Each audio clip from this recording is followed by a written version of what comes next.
أهلا وسهلا يا رمضان شهر. بسم الله الرحمن الرحيم. إن الحمد لله رب العالمين والصلاة والسلام على رسوله الأمين. أما بعد، قال الله تبارك وتعالى في كتابه المجيد والفرقان الحميد: أعوذ بالله من الشيطان الرجيم. بسم الله الرحمن الرحيم. يا أيها الذين آمنوا كتب عليكم الصيام كما كتب على الذين من قبلكم لعلكم تتقون. صدق الله العظيم. قال النبي صلى الله عليه وسلم: من صام رمضان إيمانا واحتسابا غفر له ما تقدم من ذنبه ومن قام رمضان إيمانا واحتسابا غفر له ما تقدم من ذنبه ومن قام ليلة القدر إيمانا واحتسابا غفر له ما تقدم من ذنبه او كما قال علیہ الصلوۃ والسلام. ناظرین محترم، رمضان کا مہینہ بالکل قریب آ لگا ہے. چند ہی دنوں کے بعد ہم رمضان المبارک کے اہم ترین مہینے میں داخل ہو جائیں گے. اللہ کرے کہ ہم اس کی برکتوں سے، اس کی رحمتوں سے فائدہ اٹھا سکیں، اس سے صحیح طور پر استفادہ کر سکیں. اس لیے کہ ہم میں سے نہ جانے کتنے لوگ ہیں جن کی زندگیوں میں رمضان آیا اور یوں ہی گزر گیا، لیکن ہم نے کوئی اس سے فائدہ نہیں اٹھایا. فائدہ اٹھایا تو اچھی بات ہے، لیکن اگر فائدہ نہیں اٹھایا تو ہمیں دعا کرنی چاہیے، کوشش کرنی چاہیے کہ یہ رمضان جو آ رہا ہے وہ رمضان ہم سے چھوٹنے نہ پائے. ہم بھرپور انداز میں اس کی منصوبہ بندی کریں، اچھی منصوبہ بندی کریں. رمضان المبارک کی بہت ساری فضیلتیں، بہت ساری اس کی اہمیت اللہ کے رسول صلی اللہ علیہ وسلم نے مختلف احادیث میں پیش فرمائی ہے. ایک حدیث جس کا میں نے ابتدا میں تذکرہ کیا ہے، حضرت ابو ہریرہ رضی اللہ عنہ راوی ہیں. اللہ کے رسول صلی اللہ علیہ وسلم فرماتے ہیں: جس نے رمضان کے روزے رکھے ایمان اور احتساب کے ساتھ، یعنی ثواب کی نیت کے ساتھ، اللہ تعالیٰ اس کے سارے گناہ معاف کر دیتا ہے. پھر یہ کہا کہ جو رمضان کے مہینے میں قیام کرے گا، قیام لیل کرے گا، اللہ تعالیٰ ایمان اور احتساب کے ساتھ اللہ تعالیٰ اس کے بھی گناہ معاف کر دے گا.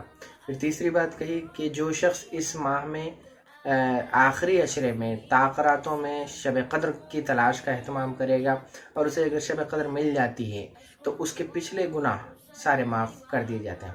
تو ایک طرح سے یہ ایک آفر، ایک اسکیم اللہ تعالیٰ ہر سال بندے مومن کے لیے دیتا ہے کہ وہ اپنے اوپر بشریت کے تقاضے کے حوالے سے اس سے جو گناہ سرزد ہوئے ہیں وہ گناہ اس کو دھل سکے، اس کو وہ دھو سکے. اس کے لیے اللہ تعالیٰ بے شمار مواقع دیتا رہتا ہے، اور خاص طور پر سال بھر میں ایک رمضان کا موقع ایسا اللہ تعالیٰ عنایت فرماتا ہے کہ اگر بندہ یہ چاہے، بندے مومن یہ چاہے کہ وہ اپنے گناہوں کا کفارہ ادا کر سکے، گناہوں سے مغفرت کروا سکے، تو بہترین موقع ہے ہمارے لیے کہ اس رمضان کا ہم بھرپور فائدہ اٹھائیں، اس رمضان سے بھرپور فائدہ اٹھائیں، اور کوشش یہ کریں کہ یہ رمضان ہمارا منصوبہ بندی کے ساتھ گزرے. اس میں ہمیں کرنا کیا ہے؟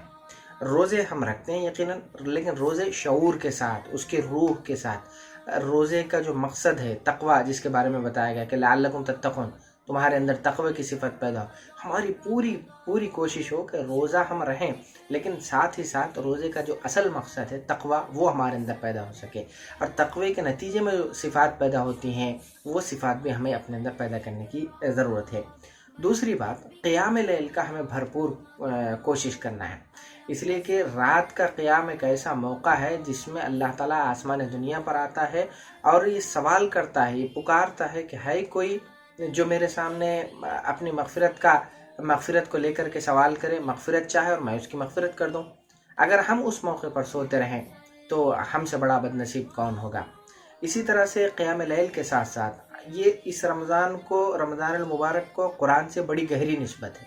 ہمیں کوشش یہ کرنا ہے کہ رمضان کی برکتوں سے، رمضان کی رحمتوں سے فائدہ اٹھاتے ہوئے ہم خاص طور پر ہمارا تعلق جو ہے قرآن مجید سے جوڑیں. قرآن مجید کا ناظرہ پڑھیں، قرآن مجید ختم کرنے کی کوشش کریں. ترجمے کے ساتھ ایک آدھ مرتبہ بالکل کوشش کریں. جو زبان میں ہم جانتے ہیں اس زبان میں ترجمے اویلیبل ہیں، ٹرانسلیشن اس کا آپ کو مل جائے گا. وہ کوشش کریں کہ ایک مرتبہ پورا قرآن مجید ترجمے کے ساتھ پڑھ سکیں. اگر ممکن ہو تو کوشش کریں کہ کچھ حصے قرآن مجید کی تفسیر کے ساتھ پڑھیں، کچھ حصہ حفظ کر لیں، کچھ حصہ یاد کر لیں، کچھ صورتیں، نئی صورتیں ہم یاد کر لیں. تو اس سے ہمارا قرآن کے ساتھ تعلق مضبوط سے مضبوط تر ہوتا جائے گا.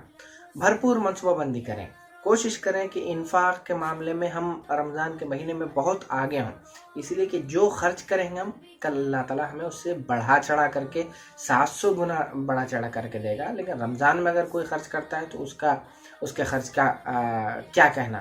اللہ کے رسول صلی اللہ علیہ وسلم کے بارے میں آتا ہے کہ اللہ کے رسول صلی اللہ علیہ وسلم عام دنوں میں تو خرچ کرتے ہی تھے، لیکن رمضان کے مہینے میں خاص طور پر اتنی آپ انفاق کرتے تھے، صدقہ خیرات کرتے تھے کہ جیسے تیز آندھی چل پڑی ہو. تو ہمیں کوشش یہ کرنا ہے کہ رمضان کے مہینے میں ہم اللہ کے راستے میں صدقہ و خیرات کریں، انفاق کریں. جو کچھ اللہ تعالیٰ نے ہمیں دے رکھا ہے کوشش یہ کریں کہ ہم بھرپور انداز میں اس رمضان کے فوائد سے، اس رمضان کے رحمتوں سے، اس لیے کہ رمضان تو آتا ہے، بہت سارے رمضان آئیں گے چلے جائیں گے، لیکن اگر ہم اس میں کوشش یہ نہیں کریں گے کہ ہم اپنی مغفرت کروا سکیں تو ہم سے بڑا بد نصیب کوئی اور نہیں ہوگا. اللہ سے دعا ہے کہ اللہ تعالیٰ مجھے اور آپ کو اس بات کی توفیق دے کہ ہم اس رمضان کا صحیح طور پر فائدہ اٹھا سکیں، اس رمضان سے صحیح طور پر استفادہ کر سکیں. اللہ مجھے اور آپ کو اس کی توفیق دے. وآخر دعوانا الحمدللہ. رمضان شهر الذكر والإحسان أهلا وسهلا